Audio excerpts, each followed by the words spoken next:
ఓం శ్రీ గణేశాయ నమః. శ్రీ గురుభ్యో నమః. శ్రీమాత్రే నమః. నారాయణ సూక్తం. ఓం సహనావతు సహనౌ భునక్తు సహ వీర్యం కరవావహై తేజస్వినావతీతమస్తు మా విద్విషావహై. ఓం శాంతి శాంతి శాంతి. దాతా పురస్తాద్యముజాజహార శక్రః ప్రవిద్వాన్ ప్రతిశ్చతస్రః త్వమేవం విద్యా అమృత ఇహ భవతి నాన్యా పంథా అయనాయ విద్యతే. ఓం సహస్రశీర్షం దేవం విశ్వాక్షం విశ్వశంభువం విశ్వం నారాయణం దేవం అక్షరం పరమం పదం విశ్వతః పరమాన్నిత్యం విశ్వం నారాయణగుం హరిం.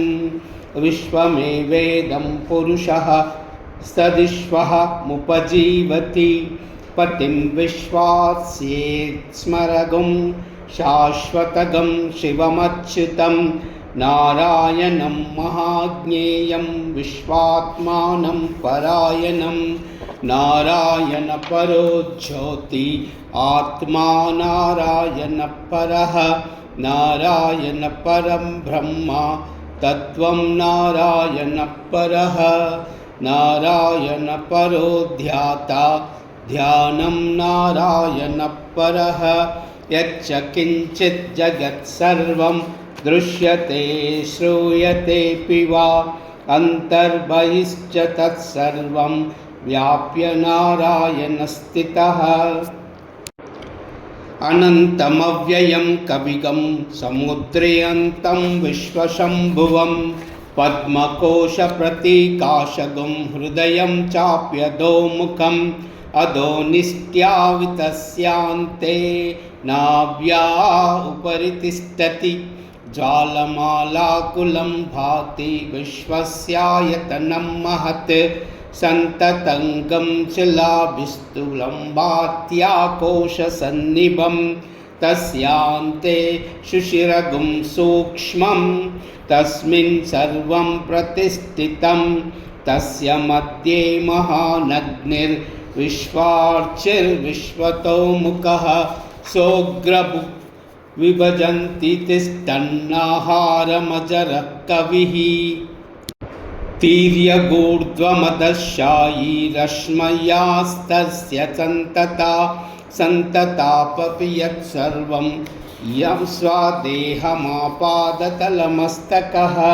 తస్య మధ్యే వన్నిశిఖా అన్యోర్ధ్యా వ్యవస్థితః. నీలతో యదమధ్యస్థాత్ విద్యుల్లేఖేవ భాస్వరా నీవారశూకవత్వన్వీ పీతాభాస్వత్వనూపమా. తస్య శిఖాయా మధ్యే పరమాత్మా వ్యవస్థితః. స బ్రహ్మ స శివ స హరిః సేంద్రః సోక్షర పరమః స్వరాట్. ఋతగుం సత్యం పరబ్రహ్మ పురుషం కృష్ణపింగళం ఊర్ధ్వరేతం విరూపాక్షం విశ్వరూపాయ వై నమో నమః. ఓం నారాయణాయ విద్మహే వాసుదేవాయ ధీమహి తన్నో విష్ణు ప్రచోదయాత్. ఓం నారాయణాయ విద్మహే వాసుదేవాయ ధీమహి తన్నో విష్ణు ప్రచోదయాత్. ఓం నారాయణాయ విద్మహే వాసుదేవాయ ధీమహి తన్నో విష్ణు ప్రచోదయాత్. ఓం శాంతి శాంతి శాంతి. హరి ఓం తత్సత్.